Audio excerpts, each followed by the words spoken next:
vous invite à entrer dans le culte et dans le silence.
Voici venu le temps de reposer nos vies dans la parole. Voici venu le temps de donner de l'espace à notre prière. Voici venu le temps d'accueillir la présence qui nous bénit. Que la paix de Dieu soit avec nous tous ce matin, qu'elle nous achemine vers la joie qui est au-dessus de toute joie. Bienvenue à tous et à toutes pour ce temps de culte. Nouveaux venus et habitués, jeunes et moins jeunes, présents dans le temple ou présents à distance par le moyen des réseaux sociaux.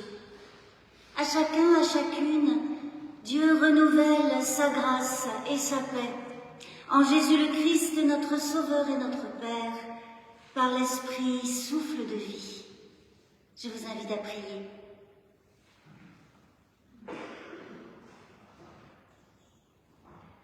Ce matin, nous te rendons grâce, notre Père, vérité qui éclaire, liberté qui délivre, tendresse qui fait tomber nos peurs et qui nous assure de ta bonté et de ta fidélité. Maintenant, que ton esprit nous tienne en communion avec toi et les uns avec les autres. Nous t'en prions au nom de Jésus le Christ. Amen.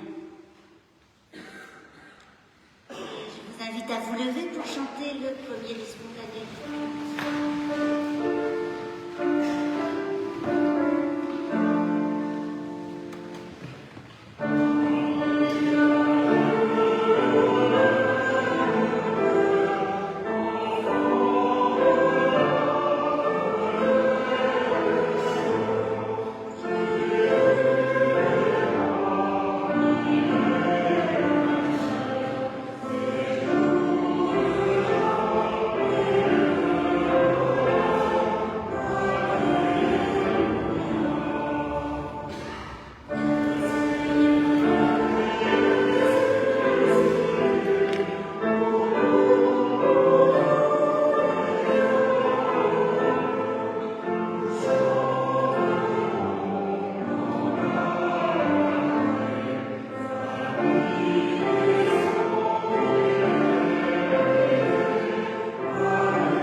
les enfants.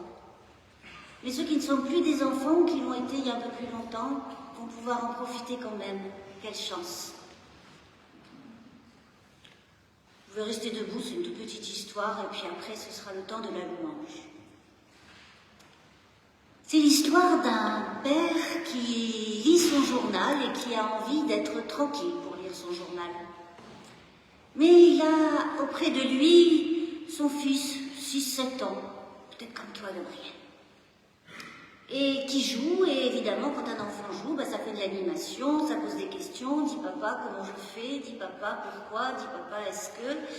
Et au bout d'un moment, le père, qui voudrait lire son journal tranquille, prend dans un vieux journal une image avec, vous savez, une carte de la Terre. Il la découpe en petits bouts, façon puzzle, mais sans les encoches qui permettent de bien s'y retrouver. Il donne tout ça à son fils, puis il dit, tiens, écoute, refais donc la Terre, et quand ce sera fait, nous jouerons ensemble. Et il se replonge dans son journal qu'il pense avoir le temps de lire tranquillement jusqu'au bout. Il n'a même pas le temps de finir toujours le même article, que son fils revient et lui dit, regarde, j'ai fait. Stupéfaction du père qui regarde, et effectivement, la Terre est bien refaite, tous les continents à leur place, les mers, les océans à leur place. Il est très impressionné. Et il demande à son fils, mais comment as-tu fait? Et le petit lui répond, facile. De l'autre côté, il y avait une silhouette d'homme. Alors, j'ai rebâti l'humain, et la Terre a été refaite. Je vous invite à la louange, et c'est Jacob qui va nous conduire dans cette louange.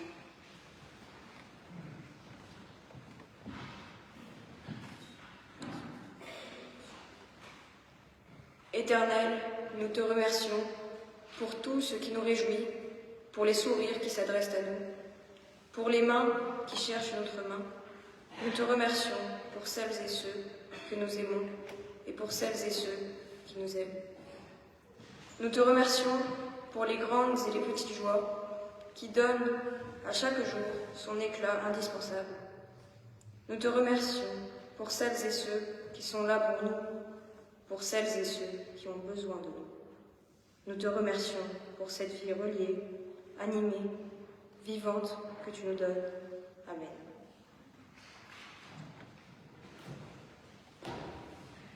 Et nous louons encore en chantant le psaume 23. Dieu, mon berger, me conduit et me garde, nous le chantons en entier. Amen.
Donnons aux enfants le temps de regagner la salle du 2e étage pour leur séance de ce jour,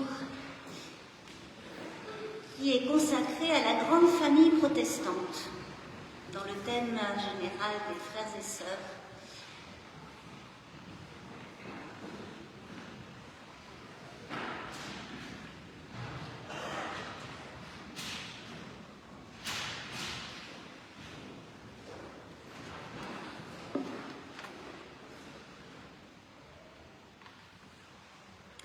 Nous écoutons la volonté de Dieu pour nos vies à travers ces paroles de l'Évangile selon Matthieu. C'est au début du grand discours de Jésus, dit le discours sur la montagne, les béatitudes, c'est juste après les béatitudes au chapitre 5, les versets 13 à 15.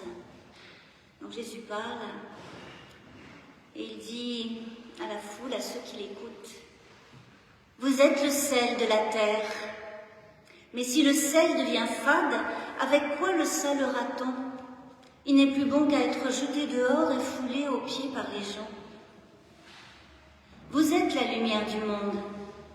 Une ville située sur une montagne ne peut être cachée. On n'allume pas une lampe pour la mettre sous le boisseau, mais on la met sur le porte-lampe et elle brille pour tous ceux qui sont dans la maison. Que votre lumière brille ainsi devant les gens, afin qu'ils voient vos belles œuvres et glorifient votre Père qui est dans les cieux. »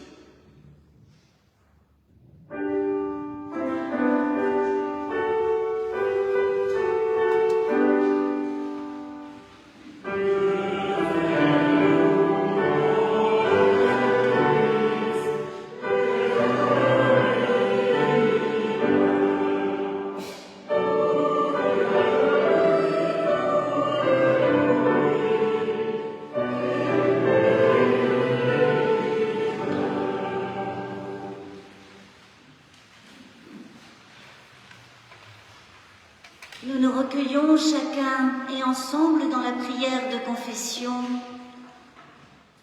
en suivant cette prière qu'Abel va dire.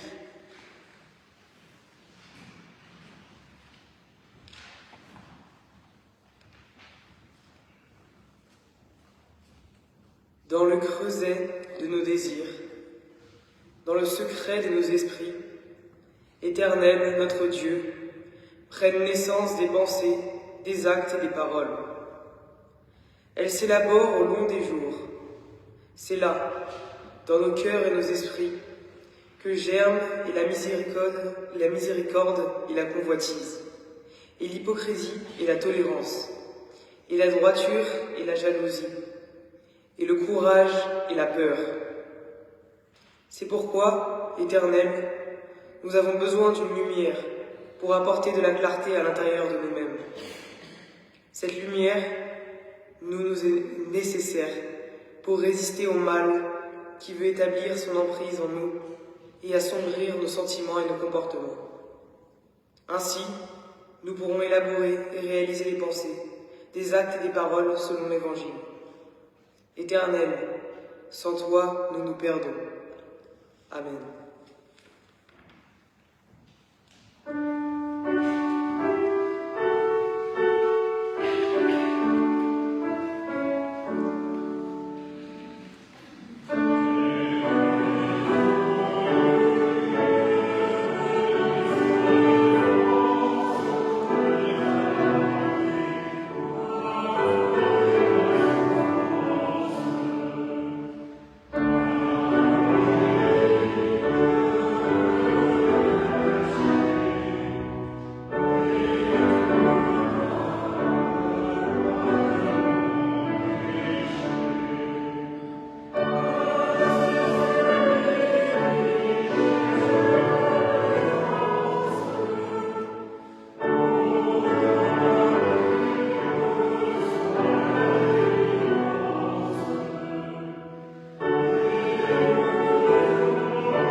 Levez-vous, amis, frères et sœurs, pour entendre l'annonce du pardon de la part de l'Éternel.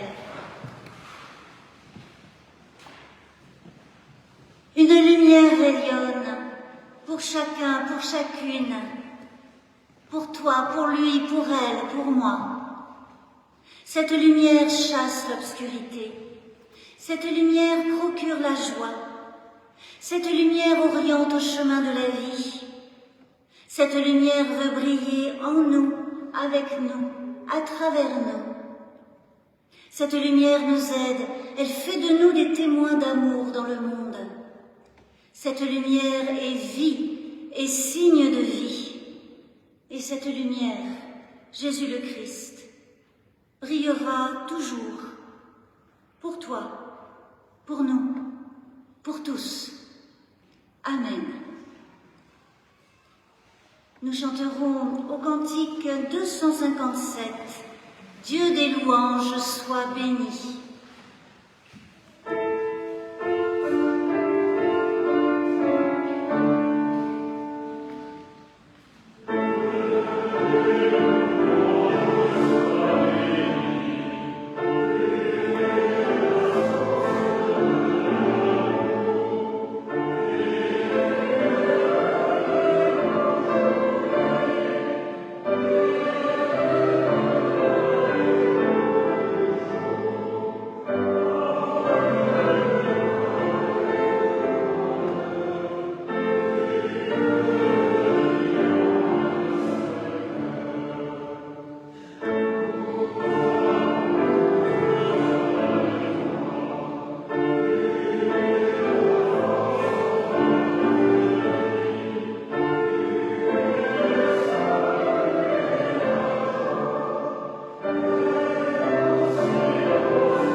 Le texte sur lequel va porter notre méditation ce jour est particulièrement à destination des jeunes du caté, Abel, Jacob et Simon qui sont là ce matin, mais vous en bénéficierez tous.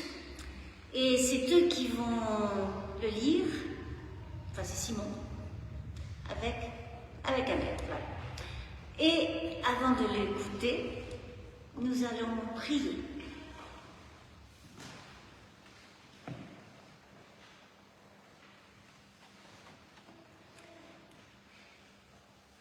Nous t'en prions, Éternel, notre Dieu. Donne-nous ton esprit de clarté qui fait lever ta parole dans les Écritures. Ton esprit qui met au cœur la prière nous ouvrant à ta présence. Ton esprit qui place notre foi en alerte. Ton esprit qui soulève nos vies. Amen.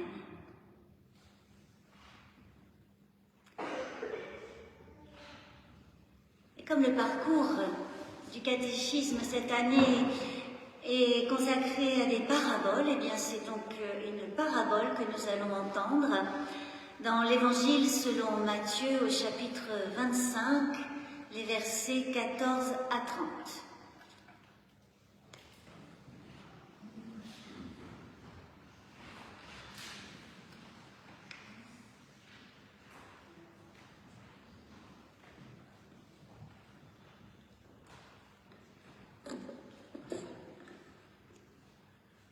Il en sera comme d'un homme qui, sur le point de partir en voyage, appela ses esclaves et leur confia ses biens. Il donna 5 talents à l'un, 2 à l'autre et 1 au troisième, à chacun selon ses capacités, et il partit en voyage. Aussitôt, celui qui avait reçu les 5 talents s'en alla les faire valoir et en gagna 5 autres. De même, celui qui avait reçu les 2 talents en gagna 2 autres. Celui qui n'en avait reçu qu'un alla faire un trou dans la terre et cacha l'argent de son maître. Longtemps après, le maître de ses esclaves arrive et leur fait rendre compte. Celui qui avait reçu les 5 talents vint apporter 5 autres talents et dit « Maître, tu m'avais confié 5 talents, en voici 5 autres que j'ai gagnés. » Son maître lui dit « C'est bien, tu es un bon esclave, digne de confiance. Tu as été digne de confiance pour une petite affaire, je te confierai de grandes responsabilités. Entre dans la joie de ton maître. » Celui qui avait reçu les 2 talents vint aussi et dit « Maître, tu m'avais confié 2 talents, en voici 2 autres que j'ai gagnés. » Son maître lui dit « C'est bien, tu es un bon esclave, digne de confiance. Tu as été digne de confiance pour une petite affaire. Je te confierai de grandes responsabilités. Entre dans la joie de ton maître. » Celui qui n'avait reçu qu'un talent vint ensuite et dit « Maître, je savais que tu es un homme dur. Tu moissonnes où tu n'as pas semé, et tu récoltes où tu n'as pas répandu. J'ai eu peur, et je suis allé cacher ton talent dans la terre. Le voici, prends ce qui est à toi. » Son maître lui répondit « Esclave mauvais et paresseux, tu savais que je moissonne où je n'ai pas semé, et que je récolte où je n'ai pas répandu? Alors tu aurais dû placer mon argent chez les banquiers, et à mon arrivée, j'aurais récupéré ce qui est à moi avec intérêt. Enlevez-lui donc le talent, et donnez-le lui à ceux qui a les 10 talents. Car on donnera à celui qui a, et il sera dans l'abondance. Mais à celui qui n'a pas, on enlèvera même ce qu'il a. Et l'esclave, inutile, chassez-le dans les ténèbres du dehors. C'est là qu'il y aura des pleurs et des grincements de dents.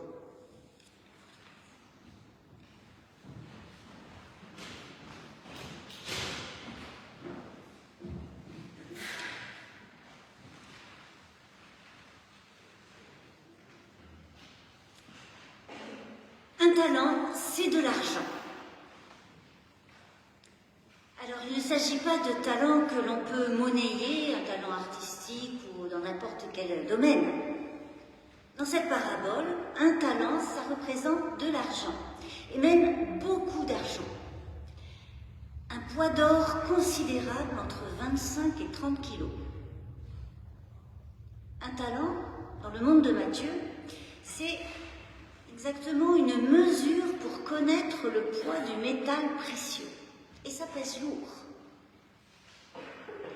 Mais lorsque nous entendons cette parabole en français, nous vient spontanément à l'esprit la compréhension du talent comme une aptitude particulièrement notable à la peinture, à la musique, un savoir-faire particulier, une capacité remarquable dans tel ou tel domaine de créativité ou de réalisation, une sorte de génie, un don. Et nous voilà à nous demander, si nous ne le savons pas déjà, quel est notre talent particulier, ou nos talents particuliers. Parce qu'il est vrai que certaines personnes ont un très grand talent, que certaines personnes ont plusieurs talents. C'est très inégalement réparti, ce talent, comme excellence dans un domaine, même si cela peut se travailler. D'ailleurs, dans la parabole, les talents sont inégalement répartis. 5 à un serviteur, 2 à un autre, et un seul au troisième, et cela à chacun selon ses capacités, tous n'ont pas les mêmes. C'est ce que nous constatons en matière de talent, selon le sens actuel de ce mot. Ce sens actuel vient pourtant directement de la parabole de Matthieu, avec une étape au Moyen-Âge où on a commencé à comprendre talent comme étant ce qui rend capable de quelque chose. Puis avec Calvin et d'autres théologiens de son époque, le talent devient un don du Saint-Esprit, jusqu'au sens de cette disposition remarquable qu'il a communément de nos jours. Et il est possible d'interpréter la parabole des talents selon ce sens moderne du mot talent. Mais en conservant le sens premier, celui de cette mesure pour peser le métal précieux, eh bien, la parabole se déploie aussi très bien. C'est comme ça que Matthieu l'avait écrite. Donc un homme part et confie ses biens. Littéralement, il les livre à ses serviteurs. Il leur donne ses richesses. Et ça, c'est important parce que c'est vraiment un don. Ce n'est pas un prêt, ce n'est pas une gérance pour le temps de son voyage, c'est un don qui n'est assorti d'aucune condition ni d'aucune consigne quant à savoir ce que les serviteurs devraient en faire. D'ailleurs, cet homme connaît assez bien ses serviteurs pour savoir ce dont chacun est capable. Plus exactement, dans le texte grec, il donne à chacun selon sa puissance, son énergie, sa puissance dynamique. C'est-à-dire qu'en deux phrases, en racontant cette parabole, Jésus fait entrer en scène le don, la confiance et la liberté. Cette parabole, dite des talents, est la dernière de l'Évangile selon Matthieu. Et elle est donc inscrite dans le dernier grand discours de Jésus, son dernier enseignement à ses disciples, la dernière fois que Jésus s'efforce de faire comprendre à ses disciples quel est le Dieu qu'il a envoyé et qu'il révèle et comment vivre avec ce Dieu. Et il parle, il insiste, parce que c'est la dernière parabole, il insiste. Le don, la confiance, la liberté. Et il est question d'une richesse donnée, une richesse dont la moindre part, représentée par un talent, c'est déjà énorme, immense. Lorsque cet homme revient et demande des comptes aux serviteurs, ce n'est pas du tout pour récupérer son bien avec des intérêts. Il leur laisse ce qu'il leur avait donné, parce que c'était donné. Il leur laisse ce qu'ils ont gagné en plus, parce que c'est leur œuvre. Et le talent du troisième serviteur, à qui il est retiré ce talent, il ne le reprend pas pour lui, il le donne en supplément à l'un des deux autres. Cet homme ne cherche pas son propre intérêt. Il donne tout. Et de cette figure d'où coule le don, la confiance et la liberté, Jésus donne à reconnaître ce Dieu qu'il appelle Père. Dieu est Dieu qui donne.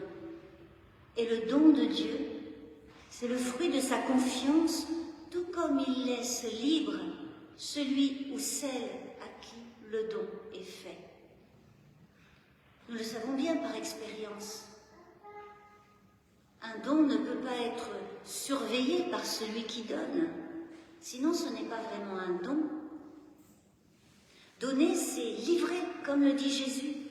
C'est laisser ce qui est donné à l'entière disposition de celui ou celle à qui on donne et qui peut en user à sa guise. Alors les deux premiers serviteurs reçoivent ce qui leur est donné et aussitôt, ils s'en vont le faire valoir. Ce qu'ils ont reçu, ça les met tout de suite en mouvement, une dynamique telle qu'ils gagnent, qu'ils font valoir le double de la valeur de ce qu'ils ont reçu. Ils ne se comparent pas, oh toi tu en as eu 2, moi j'en ai eu 5. Non, ils reçoivent le don, la confiance et la liberté qui les animent et cela les rend encore plus capables puisqu'ils se retrouvent avec 2 fois plus de talent qu'au départ et manifestement c'est toujours dans leur capacité. Celui qui au départ avait la puissance pour recevoir 5 talents, eh bien d'en avoir gagné, œuvré pour 5 de plus, il a aussi acquis la puissance pour ses 10 talents, ses 5 talents de plus. Et ce n'est pas terminé puisqu'il en recevra même un 11e et ce sera encore dans ses capacités. Autant dire que ce n'est pas tellement une histoire de calcul et de compte, et surtout pas une histoire de cupidité, c'est une histoire de croissance, d'élargissement, d'abondance, d'une dynamique de vie qui est enclenchée par le don, la confiance et la liberté. Ce n'est pas la recherche d'un produit financier qui motive les 2 serviteurs, c'est ce qu'ils ont reçu avec la confiance du Maître et dans leur liberté qui accompagne le don, c'est cela qui les soulève, qui les entraîne, qui les rend agissants et même les rend créateurs.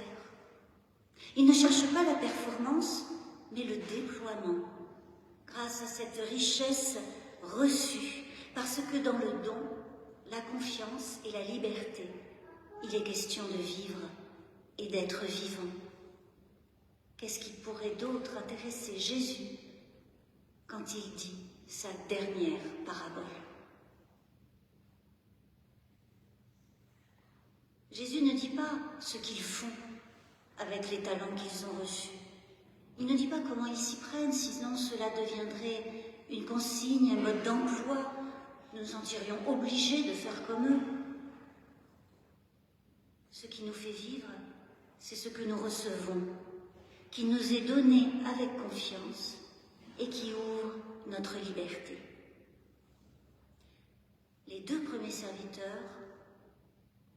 font confiance à la confiance que le Maître leur manifeste.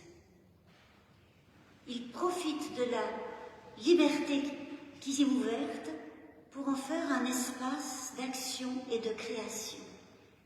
Ils donnent vie à ce qui leur était donné et ce faisant, ils accomplissent leur propre vie. Et lorsque le Maître revient, il demande aux serviteurs de rendre compte de ce qu'ils ont fait, de ce qu'il leur avait donné. Seulement, il ne s'agit pas de rendre compte pour tenir des comptes et aligner des chiffres. Ce n'est pas à cela que le Maître s'intéresse, la parabole non plus. Le Maître attend un compte rendu de ce que le don a produit en chacun. Ce que fait le Maître, c'est d'évaluer, c'est-à-dire de mettre en valeur ses serviteurs. Parce que ce qui importe, ce n'est pas le gain, c'est l'humain. Et pour ces 2 serviteurs, ces 2 premiers, qui ne sont pas du tout hiérarchisés l'un par rapport à l'autre, l'appréciation est la même. Ils sont de bons et fidèles serviteurs qui vont entrer dans la joie de leur Maître, c'est-à-dire dans une grande proximité avec lui. Ce qu'ils ont reçu les a transformés, en les faisant entrer dans cet élan d'abondance en réponse à l'abondance de confiance qu'ils avaient reçue. Le 3e serviteur, c'est finalement à lui que la parabole s'intéresse le plus. Le 3e serviteur, lui, enterre le talent qui lui a été donné. Il le cache. Alors ce n'est pas parce qu'il est fâché d'avoir reçu moins que les 2 autres. Mais il ne le fait pas travailler. Il ne le garde même pas avec lui, il le met dans un trou. Pas de dynamique, pas d'engagement, aucune relation. Ce serviteur est comme encombré, terriblement encombré, même paralysé par ce que le Maître lui a donné. C'est que le 3e serviteur a peur de son Maître. Je sais que tu es un homme dur. Tu moissonnes où tu n'as pas semé et tu récoltes où tu n'as pas répandu. Ce serviteur a peur de perdre ce qui lui avait été donné. Il le met à l'abri et le déterre sans y avoir touché, sans en avoir rien fait, sans avoir bénéficier ni du don, ni de la confiance, ni de la liberté. Le troisième serviteur n'a pas cru que son maître lui faisait confiance. Parce qu'on ne peut pas faire confiance à quelqu'un dont on a peur. La peur, ça enterre la confiance. Et donc, avant, cela empêche de recevoir. Le troisième serviteur n'a pas reçu le talent qui lui était donné.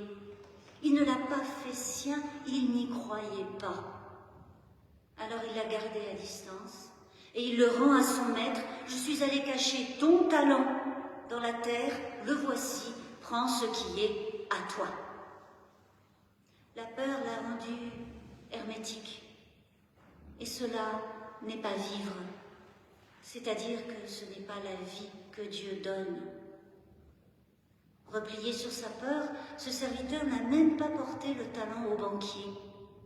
Il n'est même pas allé au bout de ce qu'il savait, que son maître allait lui faire rendre des comptes et exiger un profit. Cela aurait dû le conduire chez le banquier si lui-même ne se sentait pas capable de faire fructifier ce qu'il avait reçu. Mais il ne l'a pas fait, même pas. De toute manière, il croit qu'il ne vaut rien aux yeux de ce maître impitoyable et arbitraire. Ce maître qui pourtant lui avait donné un talent et en cela lui avait signifié quelle immense valeur il lui reconnaît malgré tout. Ce que Jésus fait comprendre dans cette parabole, c'est que deux logiques de relation à Dieu et donc deux manières de vivre sont possibles selon la représentation que l'on se fait de Dieu. Samedi au caté, nous avons un peu parlé des représentations de Dieu que nous avons. Celles que nous avons quand nous sommes petits, enfants, le vieillard barbu sur son nuage, et puis cela change. D'ailleurs, au groupe Évangile et Liberté, samedi matin, nous avions aussi parlé des représentations que nous avons de Dieu. Lorsque l'on a la représentation d'un Dieu qui prend, qui exige impitoyablement, eh bien cela entraîne une logique de peur, de culpabilité, de devoirs qui n'en finissent pas, d'endettement sans fin. Cela entraîne une logique d'évitement. Je ne m'engage pas, je me tiens à distance. Cela peut peut-être même entraîner une logique de démission. Si Dieu est comme ça, non merci, je ne prends pas, je n'y vais pas. Dans cette logique, les humains ne valent pas grand-chose et ne veulent pas tous la même chose. Alors d'une part, il faut faire ses preuves et toujours rembourser une dette permanente. Et d'autre part, jalousie et rancœur nourrissent la haine et la violence. Et la conséquence en est la désolation, l'isolement, la perte de soi signifiée dans la parabole par le jugement du maître qui est véritablement, en fait, l'aboutissement de ce que pensait le troisième serviteur, le produit de cette logique de la représentation d'un Dieu qui prend. Ce jugement un peu surprenant dans la bouche de Jésus, car il n'y a pas de pitié, c'est finalement le troisième serviteur qu'il avait déjà porté sur lui-même. La représentation d'un Dieu qui donne ouvre à une logique de confiance et de gratitude, d'engagement et d'abondance. Alors il est possible d'agir et de créer. Croire en la confiance que Dieu place en nous, confiance dont Christ n'a cessé de témoigner dans ses paroles et dans ses actes, c'est cela la foi des disciples. La foi de celles et ceux pour qui suivre le Christ, c'est le sens véritable de l'existence. cette confiance en la confiance de Dieu, cette foi en la confiance de Dieu, c'est l'élan pour la vie, l'élan de vie, que le théologien Paul Tillich appelle aussi le courage d'être. Et dans l'évangile de Matthieu, cette confiance en la confiance de Dieu pour nous est inscrite dès le premier discours de Jésus.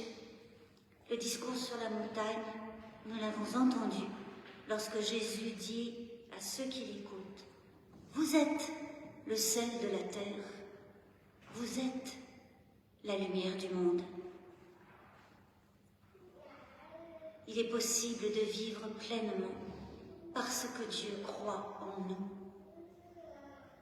Il croit en nous suffisamment, assez, pour nous donner, nous confier sa parole et son esprit, tout ce qui fait vraiment vivre. Il croit en nous assez pour nous donner sa grâce et sa justice.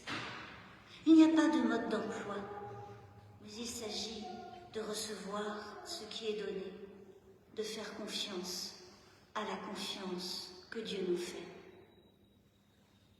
Il est possible de s'investir dans sa vie parce que Dieu croit en nous, avec nos qualités, nos manques, nos talents au sens actuel et nos fragilités, parce qu'il nous rend capables, non pas de faire des choses forcément flamboyantes, extraordinaires, mais de vivre sous cet horizon, cette vocation de joie, cette joie qui est dans l'évangile de Matthieu, la signature du Dieu qui donne.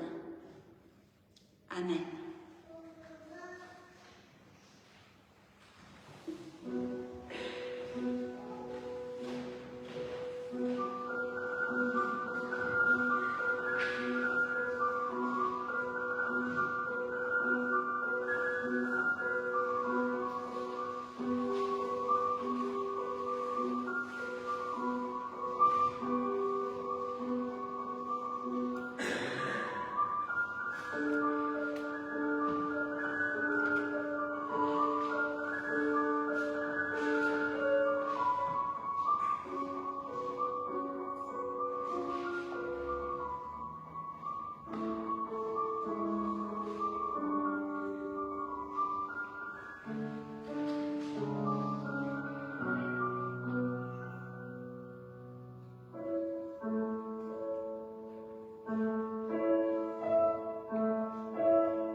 Je vous invite à vous lever pour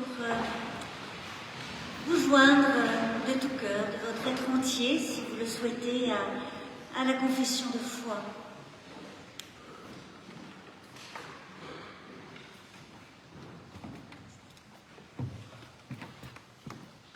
Je crois en Dieu dont le royaume s'est approché. Il a voulu dresser sa tente parmi nous. Sa joie est l'être humain debout. Son espérance, notre avancée heureuse dans l'histoire de ce monde. Je crois en Jésus le Christ, son Fils en qui il s'est reconnu. C'est en lui qu'il a fait habiter la plénitude de son esprit. Il est l'agneau dont la douceur réduit à rien la violence, et son silence ferme la bouche des moqueurs. Il passe parmi nous en proclamant la bonne nouvelle. Il nous guérit de la jalousie et de la haine. Il convoque des frères et des sœurs pour être en Église au service du devenir humain. Je crois en l'Esprit Saint qui, dans l'eau du baptême, recrée en nous l'image de Dieu. Sa force change nos esprits encombrés de peur pour les ouvrir à son accueil. Il nous rend capables de donner du goût à notre terre et d'illuminer ce monde par sa clarté. Il souffle sur nous le vent des béatitudes pour accomplir la venue du royaume de Dieu qui accueille tout homme, toute femme de bonne volonté. Oui, je crois en Dieu qui désire la vie et la donne sans mesure à qui l'espère. Amen.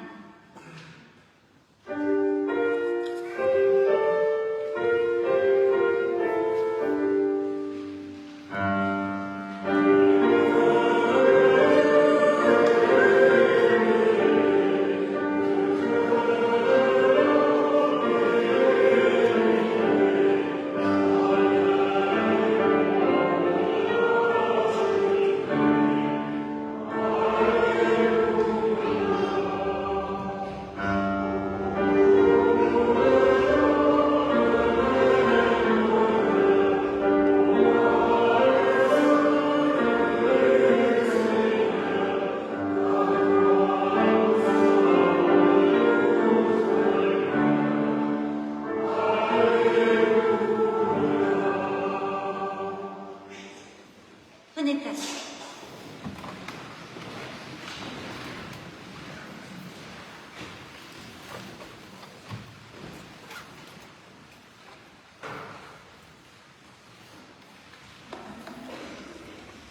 Alors voici les annonces pour ce dimanche. La collecte alimentaire au profit de l'épicerie solidaire de la Croix-Rouge. N'hésitez pas à regarder la liste affichée dans l'entrée. N'hésitez pas non plus à vous inscrire. Tu veux dire autre chose, Françoise? Oui, la liste est affichée sur la porte de la salle de collecte et il y a encore quelques trous pour le mois de mai, donc vous pouvez y mettre votre nom.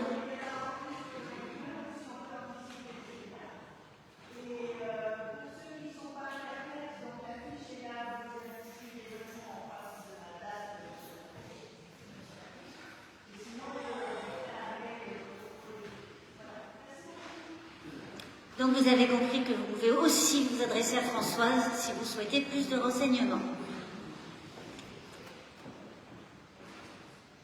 Aujourd'hui, alors on va aller un peu plus loin que le foyer de l'âme. Aujourd'hui, il y a à Versailles, à la maison des diaconesses de Reuilly, un événement puisque ce sera l'installation dans la charge de prieur d'une nouvelle sœur, Sœur Anne, remplaçant Sœur Mireille, qui a assuré ce ministère de prieur des diaconesses pendant 12 ans.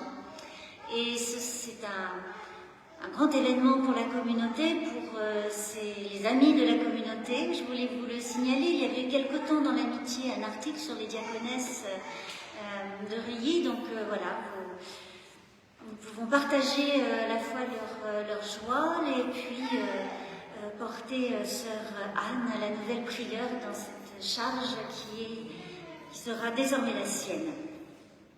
Donc le culte d'installation sera présidé par le pasteur Christian Krieger, qui est le président de la Fédération protestante de France, puisque les diaconesses ne relèvent d'aucune église particulière, elles sont protestantes. Voilà. La semaine prochaine, eh bien, il y aura mardi l'événement d'une conférence qui est annoncée déjà depuis plusieurs semaines. Il y a une affiche dans le temple, une autre dans l'entrée, à la sortie, et c'est, où est-il, Jean-Paul, voilà, qui va nous parler de cette conférence de mardi 30. Alors, cette conférence se fait dans le cadre de l'association culturelle de la Bastille, donc liée à notre communauté, évidemment. Donc, elle a lieu, comme tu l'as dit, le 30 avril, donc à 19h30 au temple. Elle sera suivie d'un repas partagé, c'est-à-dire pour discuter, débattre, en amenant de quoi, évidemment, partager de la nourriture. Le conférencier, c'est Ben Kramer, que vous avez peut-être vu de temps en temps au temple, il est là, alors je ne le vois pas, mais il va être quelque part. Ah, il se cache un peu, mais rassurez-vous, le jour de la conférence, il ne se cachera pas. Alors, il est enseignant-chercheur, associé donc, au groupe de recherche et d'information sur la paix, et il a été impliqué dans plusieurs campagnes, au Bureau international de la paix, à Greenpeace, à Frères des Hommes. Voilà, donc vous avez un flyer sur la table et vous pouvez donc le prendre. Donc le titre de la conférence, c'est « Quand les femmes sont à l'avant-garde du combat pacifiste ». Mais je vous rassure, cette conférence est ouverte aux hommes aussi, et donc pas seulement aux femmes, mais c'est intéressant et je pense qu'il va peut-être s'inspirer des guerrières de la paix, association de femmes israéliennes, juives et de femmes palestiniennes, principalement de Cisjordanie, dans ces temps tragiques que nous vivons, enfin qui vivent plutôt à Gaza ou en Ukraine, ou bien pas ailleurs. D'ailleurs, ces femmes, les guerrières de la paix, se sont inspirées du combat des femmes du Libéria, quand le Libéria, ce petit État, vous savez, d'Afrique de l'Ouest, était en guerre civile. Voilà.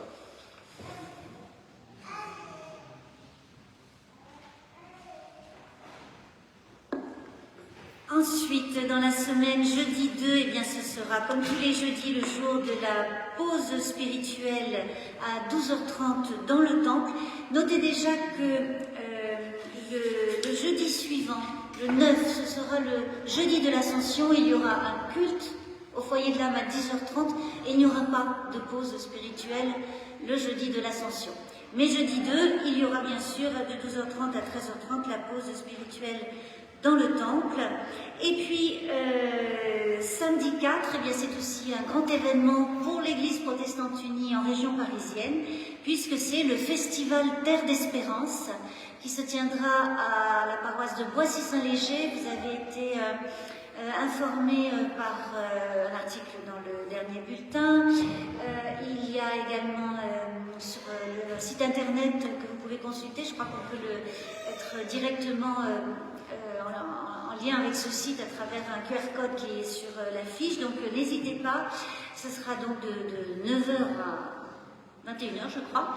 Il y aura énormément d'activités proposées, il est hors de question de pouvoir tout faire, il y a plein de choses en même temps, mais un programme extrêmement varié pour les grands, pour les petits, de la pratique, de l'écoute, des moments spirituels, du chant, des chorales, enfin voilà, et énormément de choses à la paroisse de Boissy-Saint-Léger qui a la chance de disposer d'un très très grand terrain, d'un bois, enfin bon, voilà, de l'espace, donc il pourra accueillir tous ceux qui viendront.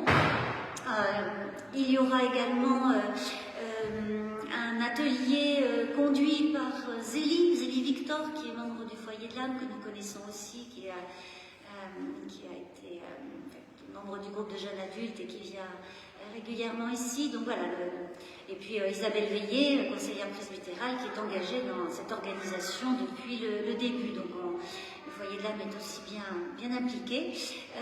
Et donc, vous pouvez y apporter votre pique-nique ou acheter sur place. Voilà, il y a beaucoup de modalités, de possibilités. Allez voir sur le site, vous verrez que c'est vraiment très très riche. Il y en a vraiment pour tous les goûts, pour toutes les, pour toutes les sensibilités, pour toutes les questions qu'on peut se poser concernant l'écologie et la foi.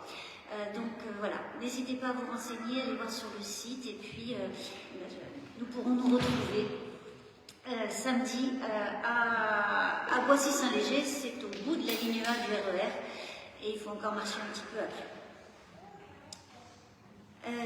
Dimanche 5, il y aura donc le culte à 10h30 bien sûr.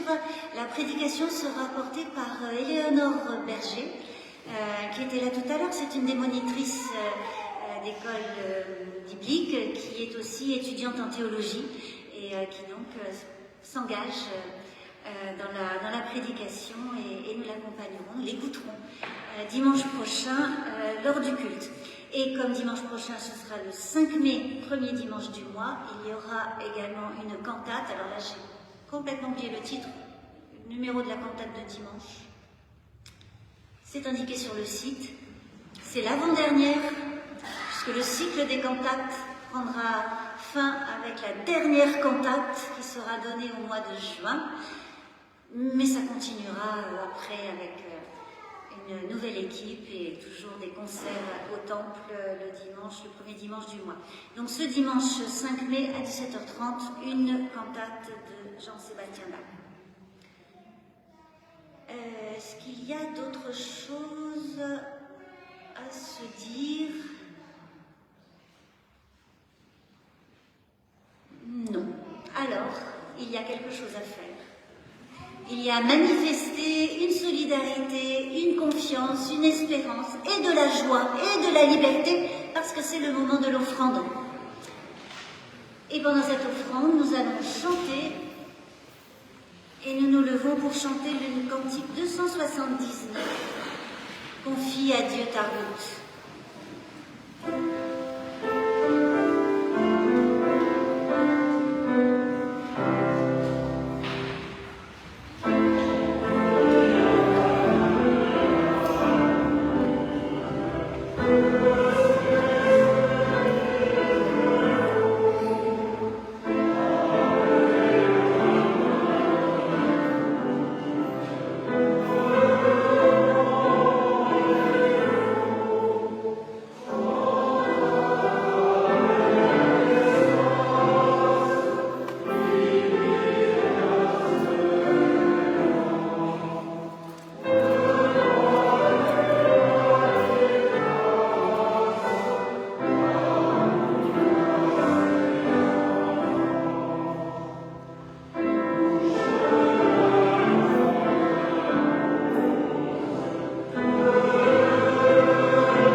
aussi Abel, Jacob et Simon pour leur présence et leur participation à ce culte.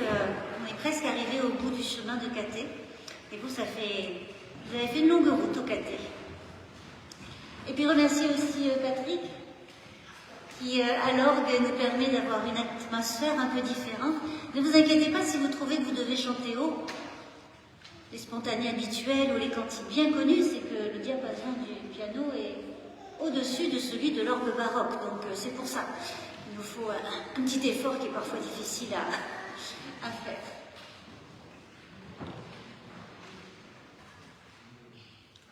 Et voici le moment de nous rassembler dans la prière d'intercession, la prière des uns pour les autres.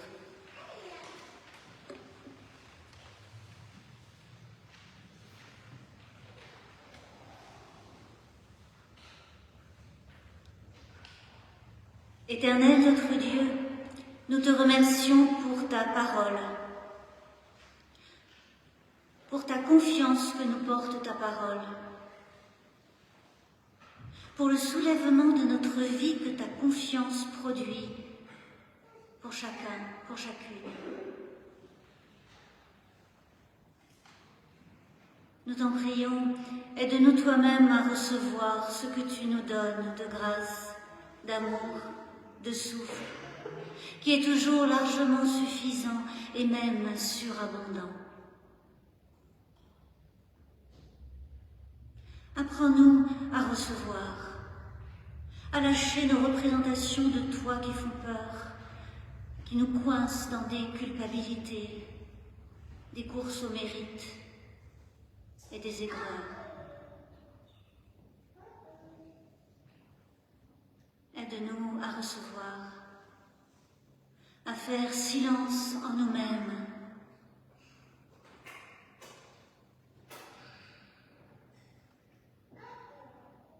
aide-nous à ne pas nous laisser happer et envahir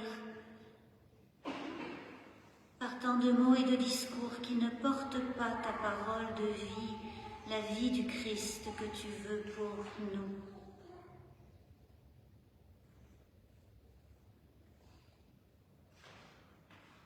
Aide-nous à recevoir. Apprends-nous à lâcher prise sur nos préjugés, sur nos catégories, sur nos hiérarchies, et à laisser ton esprit renverser notre obstination à réussir notre vie par nous-mêmes.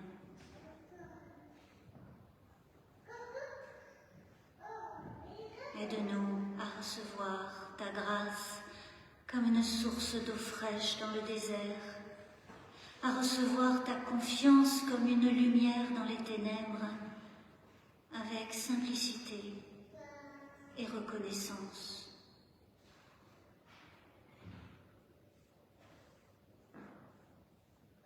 Et nous te prions pour toutes celles et ceux qui vivent dans la peur de toi, la peur d'autrui, la peur de la violence, des bombes, la peur de la famine, la peur des changements et des crises. Ne nous laisse pas ajouter à ces peurs, quelles qu'elles soient, mais rends-nous capables d'ouvrir des fentes, des brèches, des passages.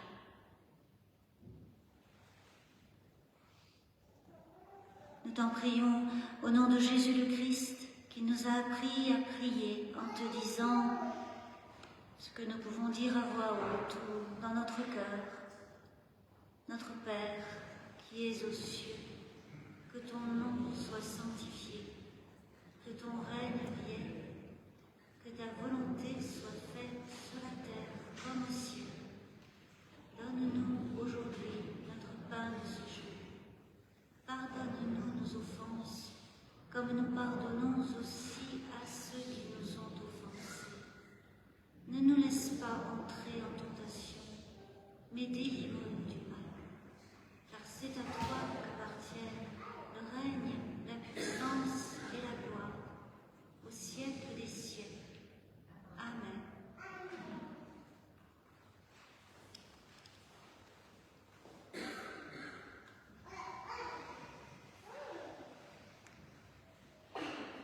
Je vous invite à vous lever pour entendre l'exhortation et puis nous chanterons le dernier spontané avant la bénédiction.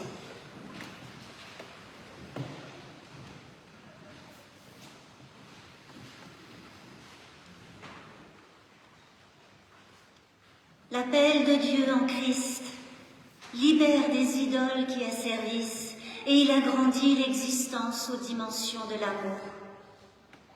L'appel de Dieu en Christ soulève l'espérance alors que les chances de voir encore l'arbre fleurir dans les déserts humains semblent desséchées. L'appel de Dieu en Christ rassemble les égarés de la vie qui ont perdu le goût et la lumière du jour. L'appel de Dieu en Christ est un cri de vie. Quiconque l'entend et y répond est pour toujours arraché à la mort. Amis, frères et sœurs, nous sommes tous appelés.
Que l'Éternel notre Dieu soit avec chacun de vous, qu'il vous bénisse dans votre journée et qu'il fasse de vous une source de bénédiction, qu'il vous donne sa paix et sa joie. Amen.